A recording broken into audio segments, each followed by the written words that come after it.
Hola chicos, today we're going to see one of the Spanish tenses. It's called pretérito perfecto. It's one of the easier tenses, very predictable. The usages are somewhat limited. The formation is similar. It is also very similar to English present perfect tense. And also there are not that many exceptions. So let's take a look at it and see how we can learn it. Okay, so the pretérito perfecto is similar in nature to the English present perfect tense. It is used to describe actions in the past that have been recently completed. For example, I have just eaten. Actions in the past that started in the past and are still continuing or seen as the present. I have visited Paris. I visited Paris and I'm still in a state of knowing Paris even though it was in the past. Completed actions that influence the present or future.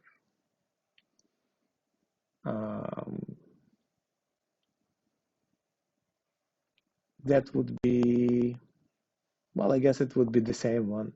Somebody got to know something, somebody has visited something, yeah. And then the experiences in your life that have or have not happened. For example, I have never swam in the Black Sea, for example. Okay, so if you see these time words, you can usually use the pretérito perfecto, or at least it's possible. Este mes, esta semana, este año, esta tarde. Este verano, esta primavera, este invierno, este otoño. So, hoy, últimamente, hace 5 minutos, ya, nunca, todavía no. So let's see how it works. So in English, the present perfect works like that. You have the subject pronoun, you have the verb to have as an auxiliary verb, and you have the third form of the verb also known as the past participle. So I have eaten, you have the subject I, you have the verb to have as the auxiliary verb, and the eaten you have to know if it is an irregular past participle, and it happens to be. So I have eaten, the action has been done until the present moment. So in Spanish, it works in a similar way, but in Spanish, you do not use the verb tener, which normally used as to have, because that is used for the possession and for the necessity. Instead, there is a particular verb in Spanish, haber, and it is works most of the time for the auxiliary verb, so to formate different tenses. So the conjugation is as follows. And remember you don't pronounce the H ever in Spanish. Has, ha, hemos, habéis, han. The only little catch is that third form here, it has another form that you already know, it's I. So if there is no verb after that, then it is I. That means there is, there are. But if there is a verb following, you just use a and then the past participle form. Yeah? Okay.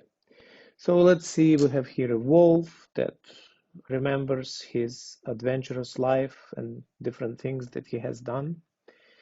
It's that wolf that we saw in the other video, the one who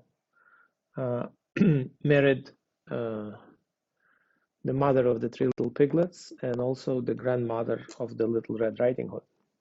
It's a less known story.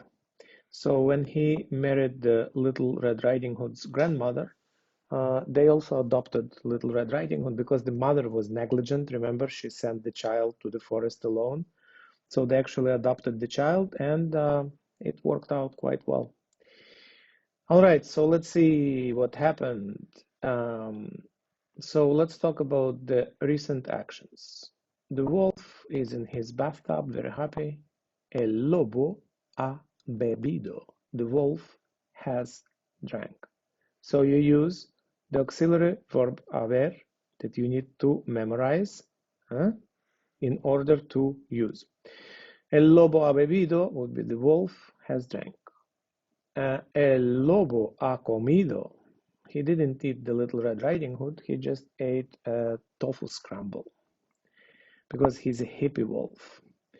Él ha comido. Él ha visitado.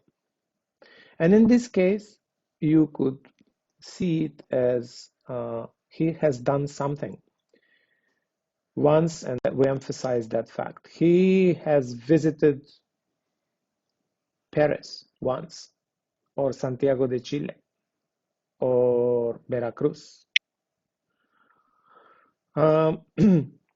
Él ha conocido. Él ha conocido a la abuela.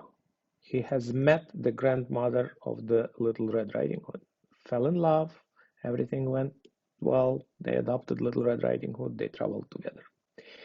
Él ha leído. In this case, again, it is the recent action. So you can see that some of those actions are recent and some of them have emphasized that they happened in the past. For example, el ha visitado happened in the past, and you could see it as you emphasize the fact that it has happened or that it still influences his life. Conocido, again, it is something that might have happened a long time ago, but it still influences his life. While these ones, they are recent actions. El ha bebido, you can see that he just has done that. El ha comido, it is the recent action. El ha leído. All right, and then you see that they together also traveled. Grandmother, Little Red Riding Hood, and the wolf. Ellos han viajado. They have traveled. And a recent action, they have just eaten, and now they go outside to enjoy a beautiful starry night. All right, let's review. Pretérito perfecto, known in English as the present perfect, is formed by the auxiliary verb haber that you need to memorize how to conjugate, plus the ado or ido added to the infinitive root of the verb. If you have the verb hablar, the root is habl, and then you add ado to it. Estudiar, and then you add ado to it. Estar, and then you add ado to it. Why do you add ado? Because these are ending on AR. For the verbs that end on ER and IR, then you add ido, and then it will become the root ido, then the root ido. Sido would be the irregular verb ser. So many even irregular verbs, they're formed in the same way. Bibido, you have the root bib, and then you add ido. Salir, you add ido, and then there is just ido. It is from the verb ir, to go. All right, so that's how you form them. They're occasionally irregular verbs. You have to deal with it because they're irregular. You need to memorize them. But the most important part, that it's formed in the same way as English present perfect. Next point is, so we have our wolf when he was maybe a little bit younger, and he had a friend, a very bad rabbit. A rabbit was covered with the tattoos, had an earring, and liked to watch sports on the television. So the wolf and the rabbit are watching sports on the television. In the name for the rabbit is El Conejo. So you have here, El Conejo malo ha bebido mucha cerveza. The bad rabbit has drank much beer. El lobo y el conejo han visto un partido. They have seen a game. They have watched the game. Ellos han gritado mucho. They have yelled a lot. So let's see if you can make the sentences in the pretérito perfecto with the verbs gritar, to yell, bailar, to dance, cantar, to sing, beber, to drink, celebrar, to celebrate, ver, to see, to watch, comer, to eat. I think these words would be appropriate to describe a game watching or the sports watching. Let's see if you can do some.